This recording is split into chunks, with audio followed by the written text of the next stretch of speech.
제가 예배를 이렇게 순서를 인도하면서 249장 주 사랑하는 자 다 찬송할 때 함께 우리 하나님 앞에 드렸는데 찬송은 참 밝은데 여러분들 표정은 별로 안 가보고 싶은 그런 표정입니다. 그래서 사실 마음은 아니실 텐데 가사에 집중하다 보면 그럴 수도 있습니다. 또 아니면 여러 가지 다른 생각이 있어서 그럴 수도 있다 저는 생각이 듭니다. 그래서 이 찬송을 제가 부르시는데 후렴 부분을 이렇게 은혜의 박수 한번 해보실까요? 하나님 감사. 하나님께 감사하는 거예요. 후렴 때 하나님 감사.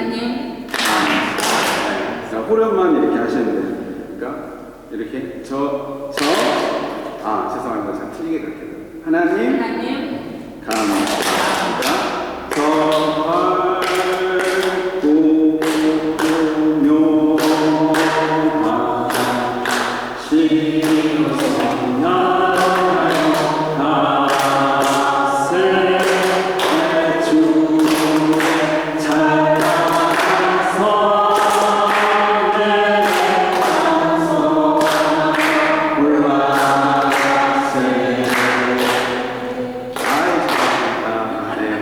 다들 가보고 싶으시죠? 네. 그래서 여러분 한 번만 더 후렴만 하세요.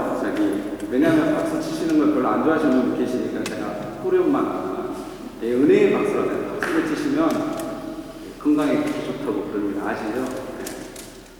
그래서 우리 하나님께 기쁘게 하면 다시 다이고 춤을 췄다고 해요. 그런 마음으로 다시 우리 1절만 우리 다시 한번 찬양하겠습니다.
제가 저희 빌레펠트에서 온 게 아시죠? 필리스트린 그러니까 피난민들이 빌레펠트에 오는 그룹들을 봤는데 얼굴이 얼마나 밝은지 환희에 찬 그런 얼굴로 거리를 다니는 것을 30명이 봤어요. 이 독일 땅에 이분들이 소원하는 걸 그 땅에 와서 그런지 너무너무 애들부터 할아버지야 다 얼굴 제가 표정을 봤는데 너무너무 기쁜 거예요. 그런 의미에서 제가 또 우리 하늘의 소망의 찬송을 제가 이렇게 복사해서 들었는데 이 찬송 한번 다시 사모하는 마음으로 너무나도 아름답다. 이제 뒷좌석에 있습니다. 혹시 몇 장은 예? 예. Este in Ihrem habe ich schon alles reingetan. Haben Sie gefunden?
십자가에서 보여주시고 부활하셔서 우리에게 새 생명 허락하신 아버지 하나님의 은혜를 감사하며 찬양합니다. 그 영광의 하나님의 나라를 저희가 갈 수 있도록 하나님 자녀 삼아주신 참으로 감사를 드립니다. 하나님, 우리가 더 믿음의 말씀 위에 굳건히 서기를 원합니다. 이 시간 너무나도 부족하고 하찮은 종이 주의 말씀을 대언하게 되었습니다. 성령 하나님의 도구만 사용하여 주시옵소서. 예수님의 이름으로 기도했습니다. 아멘.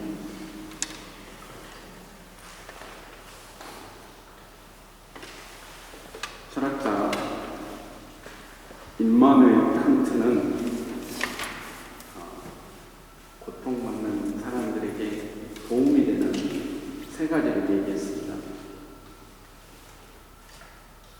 그 중에 세 가지 중에 칸트가 무슨 얘기를 했을까요? 한번 맞춰보세요. 칸트라는 철학자가 고통하는 사람에게 세 가지 조언을 해주셨습니다. 어떻게 해줬죠? 자, 뭘까요? 혹시 생각나시는 거 있으세요? 네, 아시는데 말씀을 안 하시는데 제가 알고 있습니다. 그 중에 하나는 제가 첫 번째로 소망, 두 번째는 뭘 것 같습니까? 웃음. 세 번째는 여러분들이 제일 좋아하시는 슐라펜, 잠자는 거. 그걸 칸트가 얘기를 했답니다. 그래도 다행히 첫 번째가 뭐예요? 소망입니다. 인간은 어렸을 때부터, 태어날 때부터 이 바라보는, 소망하는 것이 어떻게 보면 인간의 기본적인 특징이 아닌가 생각이 됩니다. 제가 찬송 드리기 전에 피난민들을 얘기를 했습니다. 여러분들 매일 뉴스에서, 신문 보도에서, 매스컴에서 보시죠. 그들이 얼마나 새로운 삶을 위해서 사모하고 새로운 땅을 위해서 가기를 원하는지 여러분들 그림을 통해서 잘 아시리라 생각합니다. 그런데 저는 이 생각을 해봤습니다. 이렇게 사람들이 소망하는데, 과연 믿는 사람들은 말씀드렸지만 얼마나 정말 소망 중에, 기쁨 중에 하나님의 약속을 바라보면서 사는지 그 말씀을 생각하면서 오늘 히브리서 믿음 장이라고 하죠. 1절 말씀 상반절을 중심으로 해서 함께 말씀을 나누고자 합니다. 하나님을 믿는다는 것은 다음 세 가지 사실을 인식하게 됩니다. 내가 어디에서 왔고 지금 내가 왜 존재하며 어디로 향하는지를 분명히 알게 됩니다. 근거 없는 삶은 마치 기초가 없는 모래 위에 쌓는 집과 같습니다. 많은 사람들이 소망을 하지, 바라보지. 그런데 마치 그것을 로또 수필 같이 그렇게 생각하는 사람들이 많이 있습니다. 특별히 오늘 본문 11장 1절 말씀, 믿음은 바라는 것들의 실상이요 보지 못하는 것들의 증거라. 믿음은 바라는 것들의 실상이다. 이 말씀을 예전 개혁 번역에는 믿음은 바라는 것들의 실체 이렇게 얘기를 했습니다. 그래서 많은 사람들이 착각할 수 있는 오해의 소지가 불러일으켰다고 생각합니다. 뭐냐면 소망하는 거기에만 초점이 가 있는 거예요. 그래서 내가 바라는 거, 마치 축구 선수가 게임에 이기기를 바랍니다. 근데 양 팀에는 믿는 사람이 있습니다. 그래서 이쪽에 있는 믿는 사람, 상대편에 있는 믿는 사람도 다 하나님께 뭐 하겠습니까? 기도하겠죠. 소망하겠죠. 이 경기를 꼭 이기게 해 주시옵소서. 그러면 하나님께서 어떻게 대답을 해 주시겠습니까? 그래서 이기는 쪽은 하나님이 함께 하시고 응답해 주시고 진 쪽은 하나님께서 응답해 주시지 않은 것처럼 그렇게 생각하는 사람들이 많이 있었습니다. 저는 이 히브리서 11장 1절의 말씀은 조금 다르게 접근을 해야 된다고 생각을 합니다. 이 1절의 말씀은 정의의 말씀도 아니고 어떤 이론을 믿음에 대한 이론서도 아니고 우리 역동적이고 우리에게 공면하는 살아있는 말씀입니다. 하나님을 신뢰하는 사람들의 소망하는 근거, 본질에 대해서 말씀해 주고 있는 것입니다. 오늘 말씀에 바라는 것들의 실상, 이 말을 원어로 보면 히포스타시스, 이 말을 루터 번역은 확신이라고 얘기했습니다. 그런데 여기에 또 다른 의미가 있습니다. 저는 이 두 번째 의미가 더 본문에 맞다고 생각합니다. 그것은 바로 구름틀라게 substance, base, kern, 그러니까 본질, 핵심이라는 거죠. 근거라는 것입니다. 다시 이 말을 가지고 번역을 해본다면 믿음은, 하나님을 신뢰하는 그 믿음은 내가 바라는 것들의 근거, 내가 바라는 것들에 소망하는 것의 핵심입니다. 본질입니다. 이게 믿음입니다. 그러니까 소망이 먼저가 아니라 뭐가 먼저예요? 이 본질이, 이 사과에서 말하면 이 씨라는 거죠. 그래서 이 본질이 있으면 아까 역동적인 말씀드렸습니다. 이 믿음의 근거 때문에 내가 소망할 수 있는 것입니다. 내가 하나님을 바라볼 수 있는 것입니다. 믿음은 나의 신념이나 세상의 어떤 사상도 아닙니다. 믿음의 근거는 언약이고 다시 언약의 실체이신 주님이십니다. 오늘 이 믿음장에 가장 많이 등장하는 이야기 인물이 있습니다. 아마 여러분들 잘 아실 거예요. 믿음의 조상 누구죠? 아브라함. 예, 감사합니다, 감사님. 아브라함. 네. 아브라함이 구약에서 인물 중에 신약에 가장 많이 등장하는 인물입니다. 로마서 4장은 아브라함 전체로 활용하고 있고, 복음서 시작을 누구로 시작하죠? 아브라함으로 시작합니다. 또 서신서에도 아브라함 이야기가 오늘 본문 히브리서 11장에 있는 것처럼 가장 아브라함 이야기를 많이 이야기를 합니다. 그런데 여러분들 잘 아시겠지만 아브라함이 그렇게 제가 봤을 때는 믿음 있는 사람 같지는 않아요. 제가 만약에 믿음의 사람을 뽑는다면 차라리 다른 사람을 뽑겠어요. 근데 왜 아브라함이 그렇게 믿음의 사람으로 이렇게 많이 등장할까? 그래서 제가 믿음의 이 아브라함에 대해서 창세기 12장에 나오는 이야기, 13장의 이야기를 한번 제가 말씀을 준비하면서 묵상을 해보겠습니다. 죄송하지만 창세기 12장을 한번 같이 펴주실까요? 네.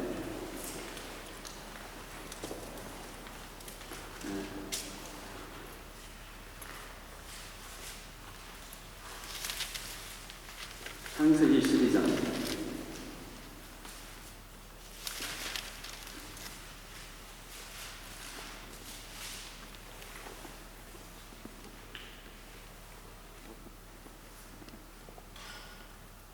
자, 우리 다 같이 창세기 12장 1절부터 한번 3절 말씀 읽어보시죠. 시작. 여호와께서 아브라함에게 이르시되 너는 너희 고향과 친척과 아버지를 떠나 내가 내게 보여줄 땅으로 가라. 내가 너로 큰 민족을 이루고 내게 복을 주고 내 이름을 창대하게 하리니 너는 복이 될지라. 너를 축복하는 자에게는 내가 축복을 내리고 너를 저주하는 자에게는 내가 저주하리니 땅의 모든 족속이 너로 말미암아 너를 대신하시리니. 4절까지요. 시작. 이에 아브라함이 여호와의 말씀을 따라갔고 롯도 그와 함께 있으며 아브라함이 가나안을 떠날 때에 75세였다. 아브라함과 하나님의 첫 대면의 장면입니다. 근데 하나님께서 잘 살고 있는 아브라함에게 하란 땅을 떠나라고 합니다. 그런데 오늘 말씀에서 여러분들이 보셨던 것처럼 정말 하나님 말씀을 순종합니다. 그런데 하나님께서 떠나라고 하시는데 재미있는 사실은 주소를 알려주지 않아요. 어디로 가라. 네가 소망의 땅 말씀을 하시는데 정확한 얘기를 해주시지 않습니다. 그 내용은 후반부에 나타납니다. 그런데 아브라함은 떠납니다. 로마서나 히브리서는 이것을 하나님께서 의로 여겼다고 했습니다. 듣고 하나님 말씀을 쫓아 순종하는 이 모습을 하나님께서 의로 여겼다고 그랬습니다. 제가 한번 상상을 해봤습니다. 아브라함이 떠났을 때 과연 정말 말씀을 쫓아갔는데 갈등이 조금도 없었을까? 잘 살았을 것 같고 그 다음에 아브라함이 가장 걱정되었을 게 뭐였을까? 떠나면서 부모님이었을까? 재물이었을까? 제가 생각을 해봤는데 아내였을 것 같아요. 사례. 왜요? 사례가 너무 이뻐요. 너무 아름다워요. 그래서 이 걱정을 했지만 했을 것 같은 상상을 하면서 그래도 하나님 말씀 믿고 순종했다라고 제가 상상을 해봤습니다. 그렇게 해서 이제 믿고 나가서 아브라함이 간 땅이 가나안 땅이에요. 근데 그 가나안 땅을 갔을 때 하나님이 만나주시면서 이 가나안 땅을 내가 약속의 땅으로 주겠다고 하나님께서 그때 말씀하시죠. 가나안 땅에 이제 사는데 거기에는 다른 족속들도 살고 있습니다. 사실 제가 봤을 때는 그렇게 좋은 땅은 아니에요. 여러분들 아시는 것처럼. 근데 가나안 땅에 기근이 들었습니다. 그래서 아브라함의 이제 이 믿음이 하락한 이 순간이 나오는 거예요. 그래서 아브라함의 한 행동이 뭐냐면 바로 애굽으로 내려갔습니다. 한번 따라해 볼까요? 애굽으로 내려갔습니다. 아브라함이 애굽으로 내려가는 동시에 뭣도 내려갔어요? 본인의 신앙과 함께 내려갔어요. 약속을 잊어버렸어요. 그때부터 무슨 생각을 했냐면 자기 아내 생각, 이 이쁜 아내 생각을 걱정하는 게 아니라 제 생각입니다. 이제 누구를 생각하는 거예요? 자기를 생각하는 거예요. 하나님의 약속도 필요 없고 뭘 생각하는 거예요? 자기 안위를 생각하는 거예요. 내가 애굽으로 내려갔다고 하면 뭐예요? 사라 때문에 내가 죽겠다. 자기 죽음의 공포에 사라져요. 하나님의 은혜가 떨어지니까 평화가 없어집니다. 은혜가 사라집니다. 불안합니다. 그래서 인간적인 생각을 한 거예요. 뭐예요? 사례를 노예로 하자. 얼마나 기발한 생각입니다. 자기가 다 예측을 하고 정말 애굽으로 갔는데 자기의 예상한 대로 다 맞았어요. 사례가 너무 이뻐요. 어느 개그 콘서트 보니까 이뻐 그러더라고요. 이뻐. 그러니까 애굽 전체에 소문이 났어요. 그런데 하나님께서 신실하신 하나님께서 그대로 보고 좌시하지 않으셨습니다. 하나님께서 비상 간섭해 주셨습니다. 왜요? 누가 약속을 했어요? 하나님이 약속을 하셨잖아요. 하나님께서 아브라함에게 약속을 하셨습니다. 내 씨로 말미암아서 천하 만민 복을 얻으리라. 이 약속을 하신 하나님께서 바로에게 경고를 하십니다. 그리고 다시 원래대로 회복을 시켜서 어떻게 해요? 다시 아브라함이 소망을 가질 수 있도록, 하나님의 약속을 바라볼 수 있도록 다시 원위치로 돌려놔요.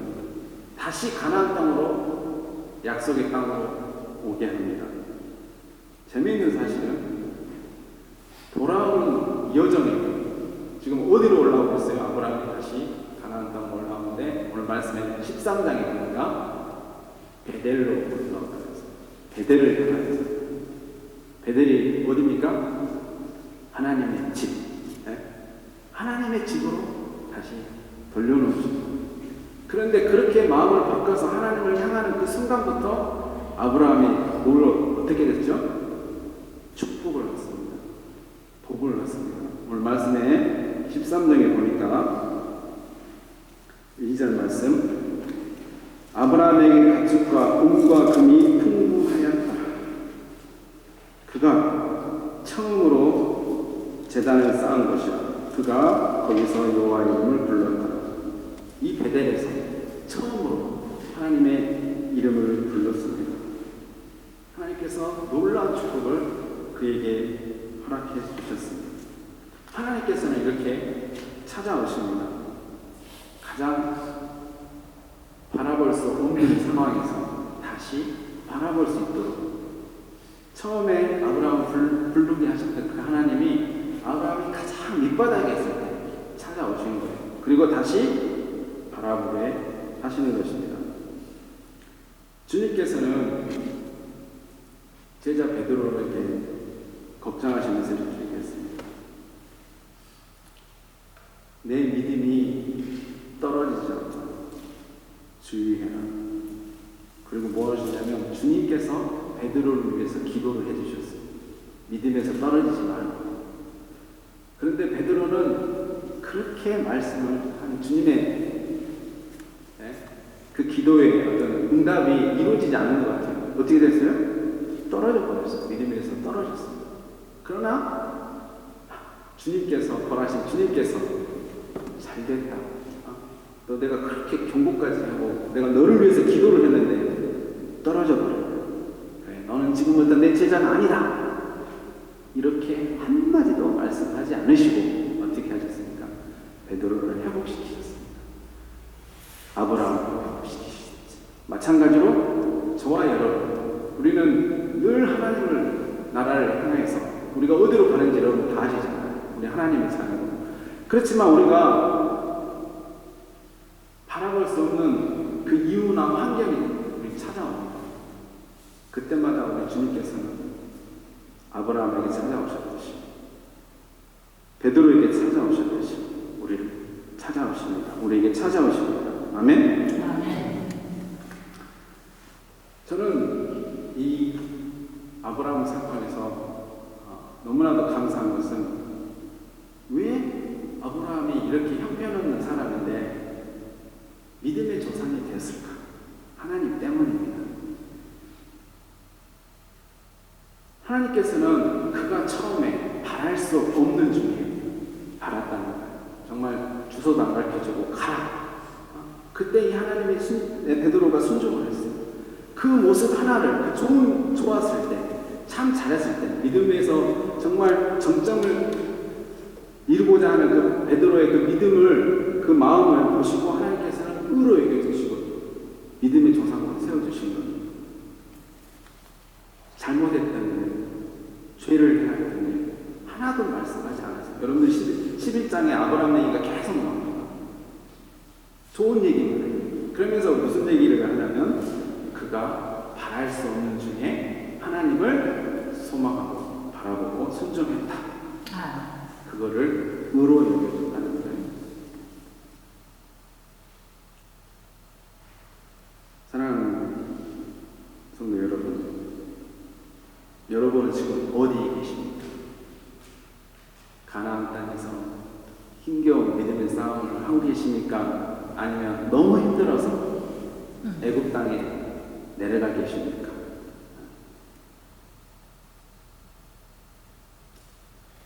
아니면 약속의 주인이신 믿음의 주여 또 온전케 하시는 그 주님을 바라보시면서 한 걸음 한 걸음 나가십니까?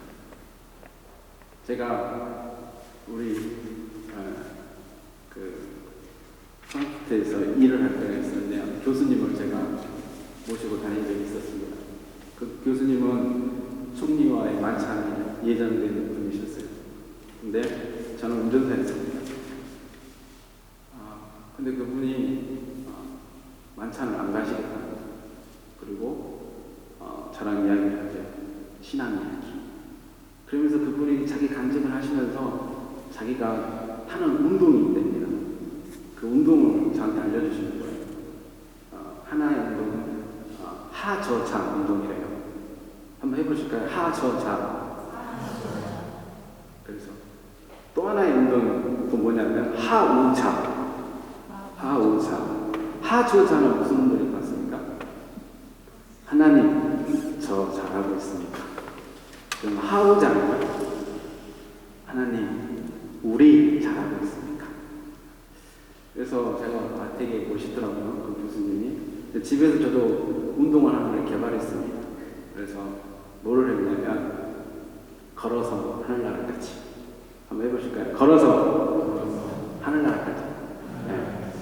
제가 그 성경에 보면 독수리처럼 날아가고 뛰어가고 막 이러는데 그러다가 지치고 이렇게 넘어질 확률이 너무 많아서 제가 걸어가는 게 제일 무난할 것 같아요. 그래서 제가 어머님하고 통화를 하면 항상 어머님 걸어서 하늘나라까지 그렇게 말씀을 합니다. 사랑하는 성도 여러분들, 걸어서 하늘나라까지 우리는 늘 하나님 신실하신 이 주님께서 여러분 각자에게 주신 약속의 말씀이 있는 줄 믿습니다. 그 말씀을 붙잡고 나아가시기 바랍니다. 특별히 오늘 아브라함의 좋은 점만 기억하셨던 것처럼 여러분들 살아가시면서 주위에 원치 않게 어떤 문제가 있을 수 있습니다. 그러면 여러분들 그때 가장 그분의 좋은 점만을 생각하세요. 가장 좋은 점만을 생각하시면 문제가 안 생깁니다. 아멘. 기도하시겠습니다. 좋으신 아버지 하나님 감사합니다. 우리가 무엇입니까?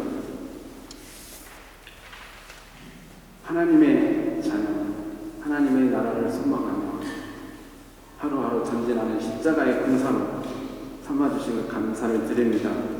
아브라함이 믿음의 자리에서 떨어졌을 때 만나 주셨던 것처럼 하나님 저희를 붙들어 주시고 주의 말씀으로 붙들어 주시고 주의 성령 하나님께서 붙들어 주셔서 우리의 눈이 항상 우리 주님께 고정되어 줄 수 있도록 하나님 축복하시옵소서. 감사합니다. 예수님의 이름으로 기도했습니다. 아멘.